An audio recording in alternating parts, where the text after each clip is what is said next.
میں سب سے پہلے اللہ رب العالمین کا شکر گزار ہوں کہ یہ مشرقی اقبال روڈ کی تعمیر کا کام ہم نے منظور کروایا اور الحمدللہ 3 کروڑ روپے کا یہ کام منظور ہوا ہے اور 3 مرحلے میں یہ کام ہوگا، فتح میدان سے لے کر کے قبرستان تک اور قبرستان سے لے کر کے قبرستان کے گیٹ سے لے کر کے منشی بابا کی درگاہ کے تھوڑا آگے تک اور پھر وہاں سے لے کر کے بڑی مالیگاؤں ہائی اسکول تک۔ بڑی مالیگاؤں ہائی اسکول سے پوار واڑی تک روڈ کا کام جاری ہے اور کافی کام ہو چکا ہے۔ یہ کام بھی کافی دنوں پہلے شروع ہونا تھا لیکن ہزار دشواریاں تھیں، رکاوٹیں تھیں، درمیان میں الیکشن آنے کی وجہ سے آچار سنہتا وغیرہ آ گئی تو یہ کام تاخیر سے ہو رہا ہے، لیکن آج الحمدللہ وہ مبارک دن اور موقع ہے کہ ہم اس کام کا آغاز کر رہے ہیں۔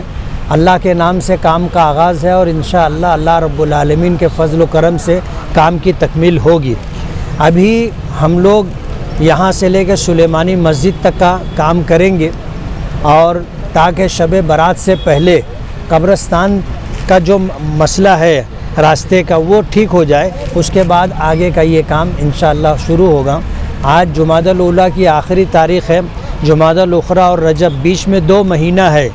تو شب برات سے پہلے قبرستان آنے جانے والوں کو کوئی دقت نہ رہے وہ کام ہم پہلے کریں گے، اس کے بعد فتح میدان تک اور بڑی مالیگاؤں ہائی اسکول تک کا کام ہوگا۔ 3 کروڑ روپے کا یہ کام ہے اور 3 مرحلے میں انشاءاللہ ہوگا اور RCC روڈ بنے گا، آپ دیکھو گے انشاءاللہ بہت شاندار روڈ بنے گا۔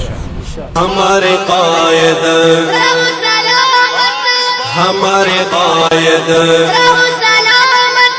ہمارے قائد کرے فرشتے تیری کرے فرشتے تیری حفاظت، ہمارے قائد رہو سلامت، ہمارے قائد رہو سلامت، ہمارے قائد رہو سلامت، ہمارے قائد رہو سلامت۔ یہی دعا ہے، یہی ہے چاہت، یہی دعا ہے، یہی ہے چاہت، ہمارے قائد رہو سلامت۔